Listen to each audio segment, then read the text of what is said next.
चुना लग गया। देखिए ये ओमेगा क्या होना चाहिए, दोनों में सेम होना चाहिए। कला संबद्ध क्या होता है, जिसमें कलांतर क्या हो समान हो, वही तुम्हारा क्या होता है, कला संबद्ध होता है। ये बात समझ में आ रही है आपको। ये सब कुछ क्या होता है, समान होता है, मतलब फिक्स होता है। यहाँ एफ भी फिक्स रहेगा, क्योंकि अगर हमें अच्छा व्यतिकरण चाहिए तो हमें क्या चाहिए, ओमेगा समान होना चाहिए। ओमेगा चेंज हुआ तो मैंने बताया था, ओमेगा में चेंज हुआ तो क्या हुआ, उसी जगह पे दीप्त, उसी जगह पे अदीप्त बनने लग रही थी। तो ओमेगा क्या होना चाहिए, समान होना चाहिए। रो क्या होता है, तो माध्यम है, ठीक है।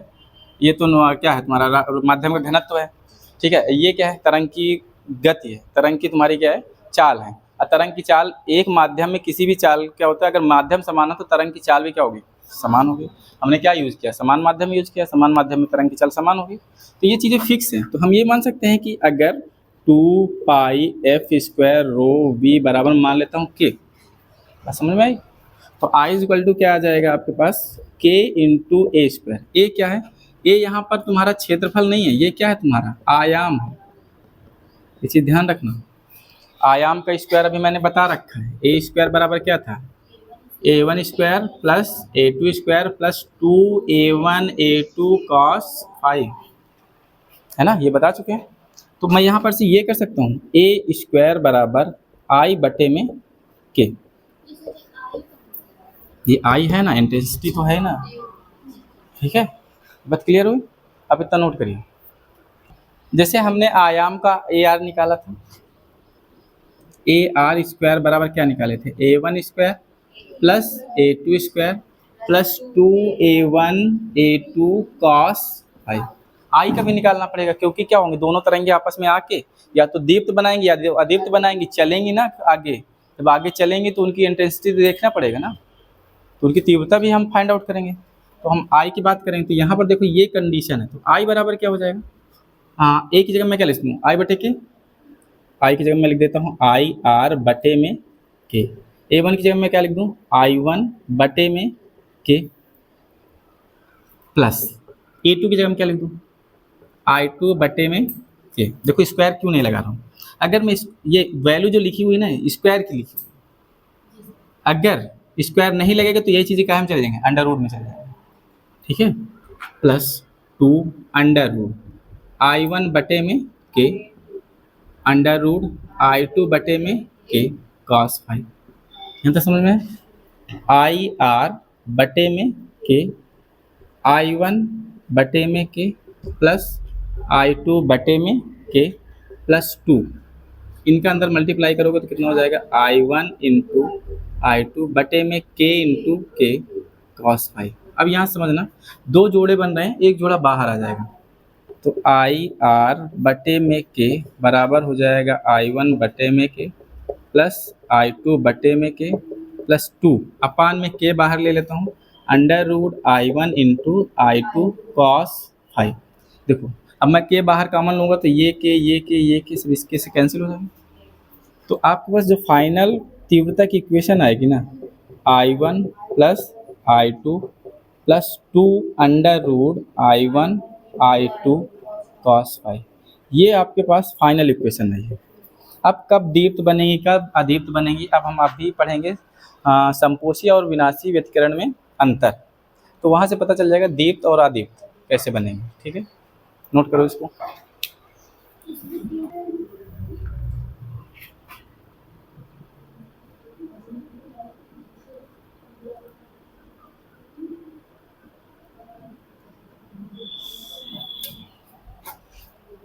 उधर से इंक लेके आया कोई,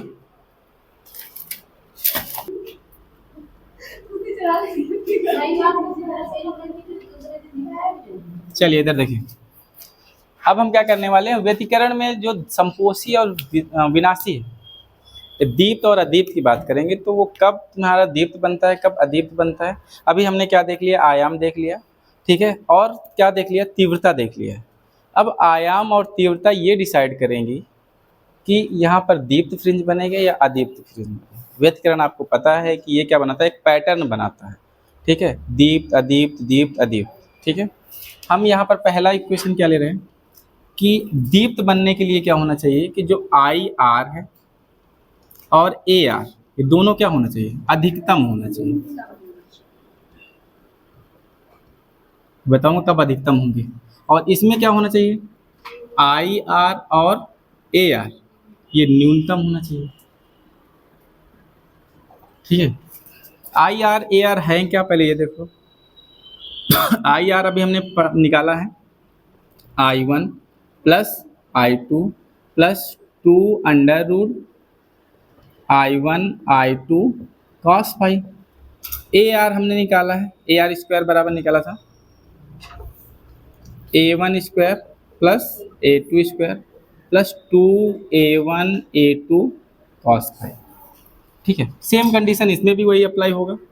आई आर बराबर I1 plus I2 plus 2 under root I1 I2 cos phi.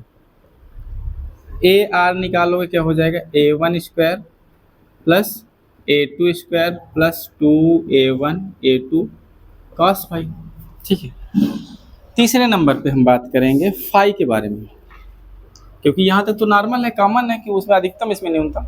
अब जो फाई चल रहा है, जो कलांतर चल रहा है, ये कैसे है, जो कला में अंतर आया था वही तो कलांतर होता है। अब अगर ये कब मैक्सिमम हो सकती है, जब कॉस थीटा का मान कितना हो जाए, 1, है ना। कॉस थीटा का मान का क्या कितना हो जाए, 1। अब फाई कब कब 1 हो सकता है, एक तो 0 डिग्री पे होगा।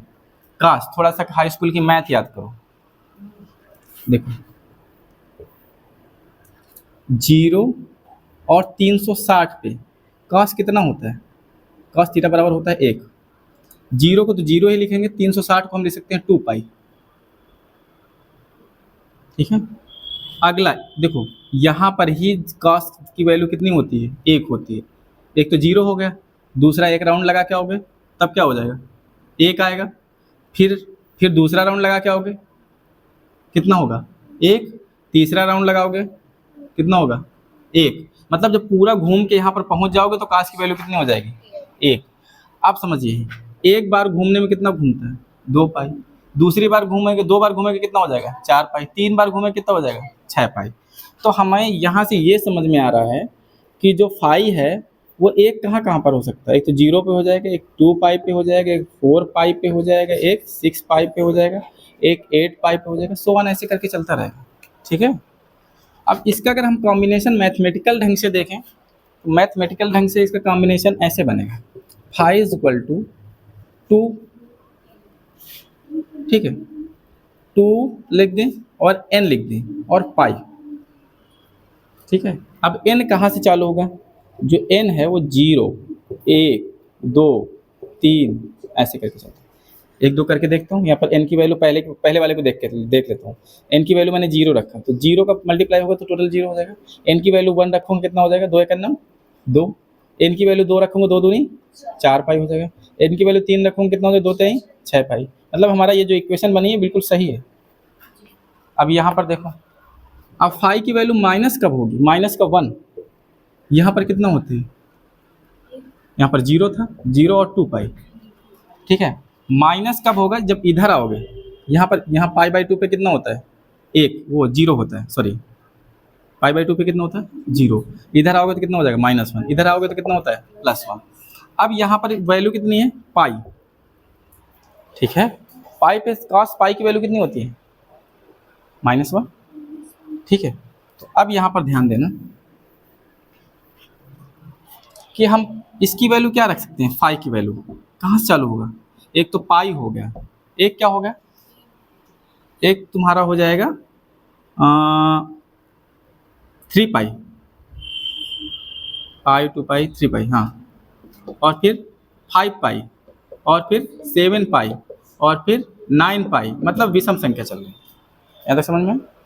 ठीक है, अब ये फाई का अगर इक्वेशन बनाना चाहे ऐसे करके, तो एक बात याद रखना, हम क्या कर रहे हैं, 2n तो हमारे पास था ही था। अगर हम इसमें से 1 घटा दें, क्योंकि हम क्या कर रहे हैं, 0 और 2, 0 और 2 के बीच में क्या चल रहा है, 1।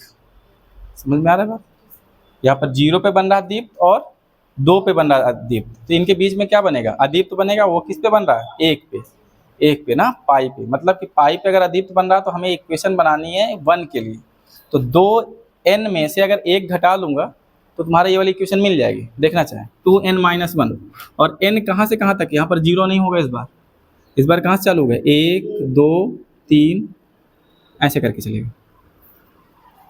करके देखो, 1 रखा, 2 एक अन्नम 2, 2 में से 1 गया 1 पाई, अच्छा 2 रखोगे 2 दूनी 4, 4 में से 1 घटाओ कितना आ जाएगा 3, 3 पाई हो गया। 3 रखो 3 दूनाई 6 में से 1 घटाओ कितना आ जाएगा 5 पाई। समझ में आया? मतलब ये क्वेश्चन हमारी बिल्कुल सही है, ठीक है, इतना नोट करो, फिर आगे देखते हैं। इसको हटा दें। चौथा नंबर देखो, चौथा नंबर पूरा आ रहा कि नहीं आ रहा, मैं देख लेता हूँ। देखने भी आ गए, क्या है, बाल के ऊपर परेशान है ये। सही है, दिख रहा है। देखो फाई की बात करेंगे हम लोग, तो ये फाई जो है, अब फाई को हम लैम्डा के टर्म में लाए, है ना, क्योंकि सारा खेल लैम्डा में है, तरंग दैर्ध्य का है। तो अब मैं ये बात करूंगी कि जो फाई है वो क्या है, कलांतर है। फाई निकाल चुके हैं, अभी मैंने निकाला था के डेल्टा एक्स आया था, है ना, ठीक है। अब मैं डेल्टा एक्स यहाँ से निकालूंगा, क्योंकि फाई हमें पता चल गया है। हमें अब ये क्या चाहिए, पथांतर चाहिए। क्या चाहिए, पथांतर। पथ में अंतर होगा तभी ना पता चलेगा दीप्त बन रहा है अदीप्त बन रहा है। तो आप ये कर सकते हैं, फाई इज इक्वल टू के की वैल्यू कितनी होती है 2 pi by lambda into delta x. अगर मुझे डेल्टा एक्स चाहिए तो डेल्टा एक्स बराबर कितना हो जाएगा, लैम्डा अपान में 2 पाई इंटू 5, ये आ गया, ठीक है, ओके। सेम कंडीशन इधर भी आ जाएगी। क्या करूं, मैं इसको हटा दूं ताकि मैं ऊपर डिटेल समझा सकूं, नहीं तो हो नहीं पाएगा।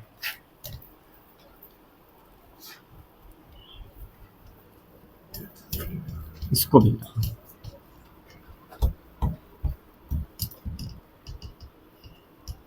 3 नंबर तो हो गया, चौथा नंबर समझ।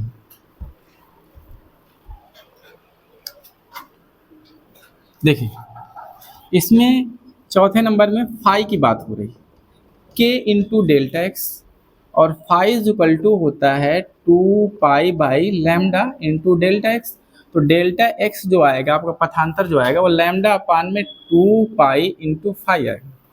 फाई अभी मैंने करवाया है एन के टर्म में, बताओ फाई इज इक्वल टू कितना करवाया, अभी मैंने करवाया phi is equal to 2n pi, निकला है।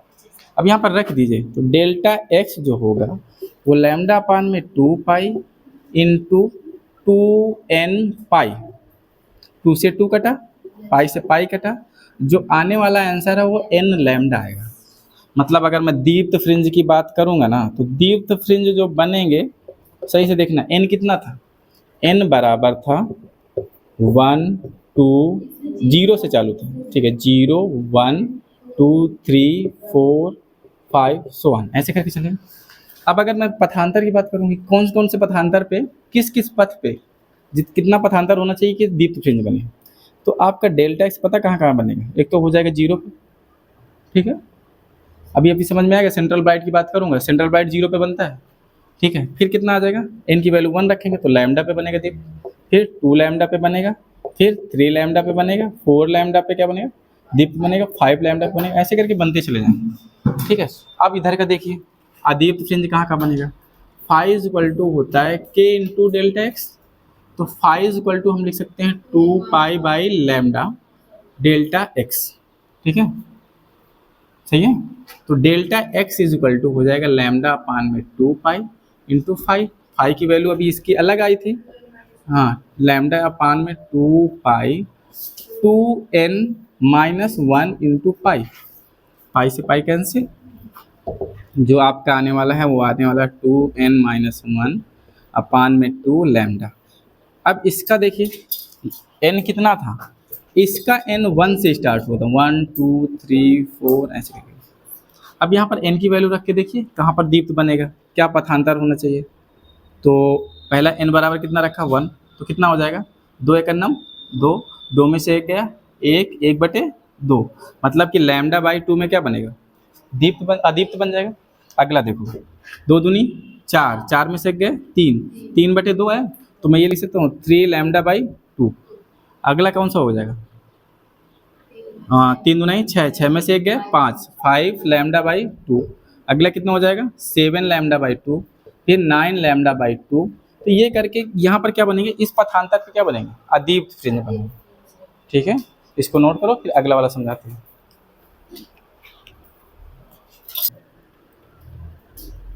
देखिए अब क्या करना है कि अब आपको फाई पता हो गया, डेल्टा एक्स पता हो गया, आपको क्या चाहिए, अब आयाम कब मैक्सिमम हो सकता है, तीव्रता कब अधिकतम हो सकती है। तो कंडीशन आपको पता है, फाई की वैल्यू कितनी होनी चाहिए, 1 होनी चाहिए। ठीक है, तो आप आयाम को देख लीजिए, ए आर स्क्वायर बराबर क्या हो जाएगा, A1 square plus A2 square plus 2A1 A2 cos phi. मैंने क्या ले लिया, phi is equal to 0 degree, और जिसकी वैल्यू कितनी होती है 1। कॉस कॉस 0 की वैल्यू कितनी होती है,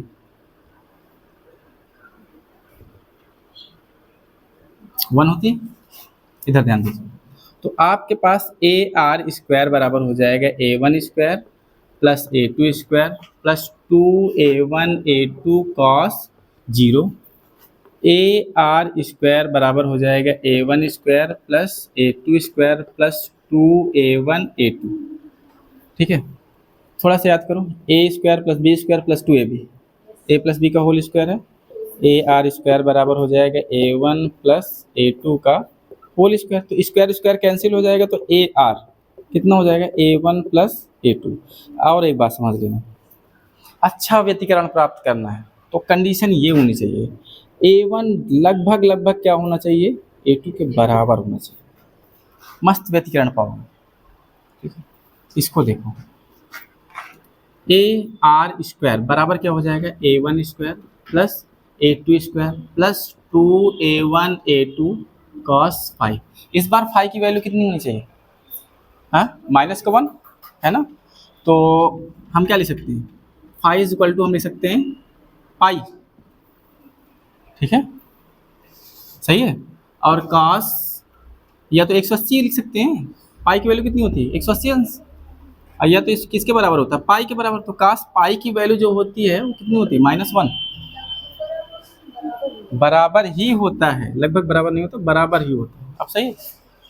अब देखिए तो अब इसको मैं लिख सकता हूँ, ए आर स्क्वायर बराबर हो जाएगा A1 square plus A2 square plus 2A1 A2 -1, या पहले पहले मैं लिख देता हूँ कॉस 180 डिग्री। तो ए आर स्क्वायर बराबर हो जाएगा A1 square plus A2 square minus, अभी लिखे रहने 2A1 A2 -1। तो ए आर स्क्वायर जो आएगा वो आ जाएगा A1 square plus A2 square minus 2A1 A2। A square plus B square minus 2AB, ये किसका है, A माइनस बी का फार्मूला है। ए आर स्क्वायर बराबर बन जाएगा A1 माइनस A2 का होल स्क्वायर। तो आपके पास जो फाइनल इक्वेशन आने वाली है वो ए आर बराबर हो जाएगा A1 माइनस A2। ये विनाशी के लिए है। ठीक है, इसको नोट करिए।